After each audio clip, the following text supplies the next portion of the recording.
Good morning mga ka-realtor, another house, another day. So episode 2, usapang mother title. So paano suriin at ilipat ang mother title sa Pilipinas? Bago bilhin o iproseso ang lupa, siguraduhin hiliti mo at walang problema ang mother title na narito ang mga hakbang. Kumuha ng certified true copy ng title, pumunta sa Registry of Deeds, ROD, kung saan nakarestro ang lupa. Humingi ng Certified True Copy or CTC ng mother title. Sugaduhin na ang dokumento ay hindi peking titulo. Tips. Ang isang tunay na titulo ay nakaprint sa security paper, SICPA, ng Land Registration Authority or LRA.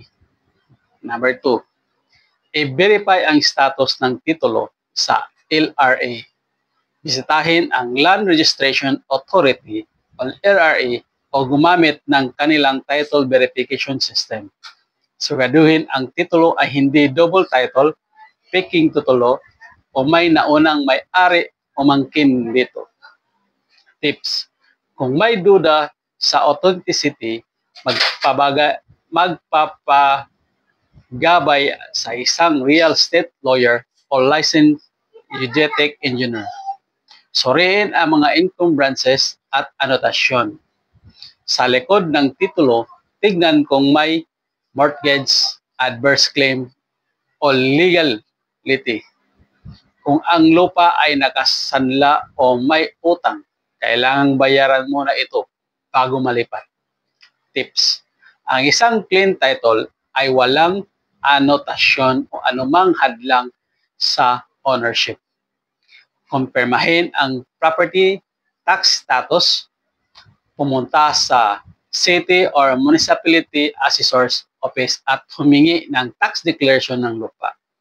Siguraduhin bayad ang amilyar real property tax dahil hindi bayarang buwis ang maaring maging hadlang sa paglipat ng titulo. Tips. Humingi ng tax clearance upang matiyak na walang utang ang property. Number 5, i-check ang actual location ng lupa. Gumamit ng licensed geodetic engineer para suriin ang actual na lokasyon at tugma ito sa technical descriptions sa titulo. Alamin kung may mga informal settlers ng land despite of right-of-way issues. Tips. Kumonsulta sa barangay para malaman ang kasaysayan ng lupa. Capital gain tax or CGT, 6% ang selling price or zonal value. Alamin ang mas mataas. Documentary stamp tax or DST, 1.5% ng selling price or zonal value.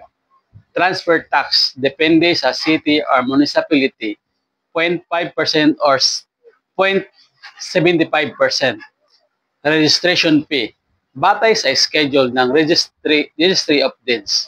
Tips, bayaran ito sa loob ng 30 araw pagkatapos ng sale para maiwasan ang penalties.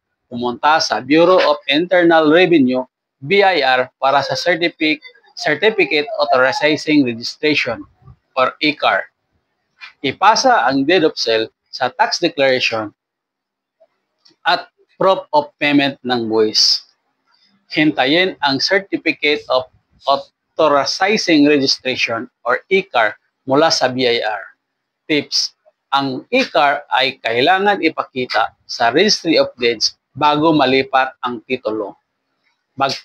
Magparehistro sa Register of Deeds or ROD, dalhin ang deed of sale, CAR at tax clearance sa ROD.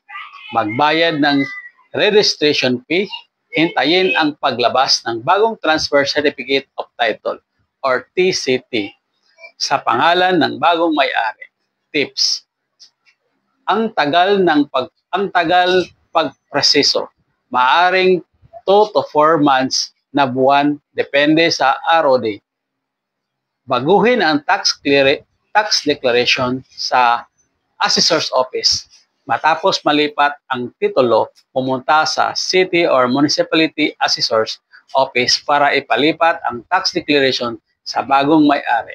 Dalhin ang bagong TCT at bayad ng buwis bilang patunay ng pagmamay-ari.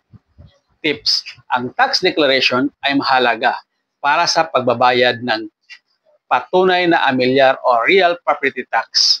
Mga dapat tandaan kapag bumili ng lumilipat at ng mother title. Siguraduhin walang kaso o utang ang lupa. Gumamit ng legal at lehitimong dokumento para sa paglipat. Siguraduhin nakarehistro sa tamang ahensya ang lupa. Kumonsulta sa isang real estate lawyer o broker kung may duda sa proseso. This is Albert, the licensed real estate salesperson. Good morning and God bless. Don't forget to like and share this video. Thank you.